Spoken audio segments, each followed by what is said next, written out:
Bongkaran ini pengajuan ibu atau bagaimana, Bu?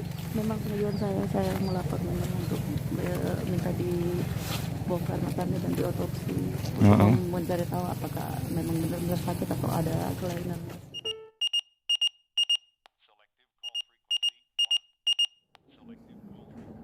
Anak saya yang lain masih punya hak hidup, masih punya hak untuk menikmati hidupnya dengan bersih. Tanggal 2 malam jam 8 hari Jumat, saya didatangi ibu kandungnya bersama beberapa orang, meminta izin, sekali lagi meminta izin untuk bertemu anak-anak saya. Dan saya langsung izinkan, silakan masuk dalam rumah ruang tamu untuk bertemu. Dan sudah bertemu, tidak selang 5 menit beberapa lelaki tegar dari luar yang saya tidak kenal masuk ke dalam rumah memanggil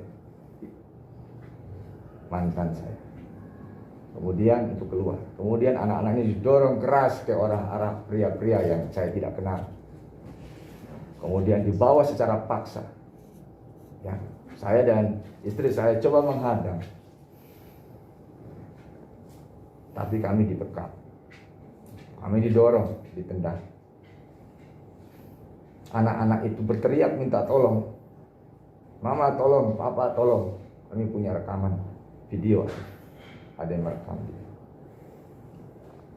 Anak-anak histeris, menjerit, dimasukin dalam mobil dengan paksa.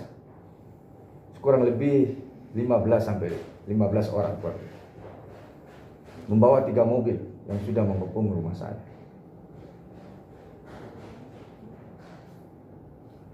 Saya tahu ibu kandungnya hanya meminta izin bertemu, bukan mengambil paksa. Karena itu memaksakan psikis anak yang baru berduka terhadap kehilangan kakaknya. Diharap mengutamakan pertumbuhan dan masa depan anak. Itu saja yang saya sampaikan. Kemudian saya sudah melapor, dan hari ini juga saya melapor ke Polda. Seterusnya saya serahkan pada Pak Roland sebagai Pak, berarti sampai saat ini masih belum bisa bertemu dengan ketiga putrinya yang diambil paksa itu, Pak? Belum. Saya belum dapat kabar. Posisi mereka sekarang di mana, Pak? Tidak diketahui. Semua akses ditutup. Pak, kalau melihat pemberitaan yang belakangan ini, pihak dari Bapak otomatis merasa terganggu ya, Pak? Pasti akan mengganggu seorang manusia yang normal. Keluarga saya juga diteror, ditelepon, di WA, ditembus semua Facebook dan Instagramnya. Orang yang tidak kenal pun ditembus. Semuanya dikaitkan, dimaki-maki, dimarah di situ. Orang yang tidak kenal pun dimarah-marah sepanjang dia follower terkait dengan mereka-mereka yang pernah berteman atau kenal dengan saya. Seandainya teman-teman sendiri pasti akan terganggu, karena itu membuat hal yang belum tentu benar, dan orang lain harus tahu aib keluarga, harus tahu masalah ini yang belum tentu benar. Tapi kami terima kasih jika telah fitnah kepada kami, berkomen negatif terhadap kami walaupun tidak tahu cerita sebenarnya. Dengan pengambilan paksa yang bisa kami katakan itu salah satu bentuk eigenwriting main hakim sendiri, karena bagaimanapun memang kami mengetahui seorang ibu pun berhak, akan tetapi kita kembali lagi kepada putusan tersebut. Maka kami juga akan melakukan upaya hukum, kita akan meminta pengadilan juga untuk mengeksekusi sesuai dengan isi putusan. Dan kenapa kita mengajukan kepada kepolisian, kami juga meminta perlindungan hukum terhadap hal ini, karena menjadi isu sekarang ini adalah keselamatan anak-anak ini. Kita akan memisahkan dulu, kasus jangan dicampur-campur dulu.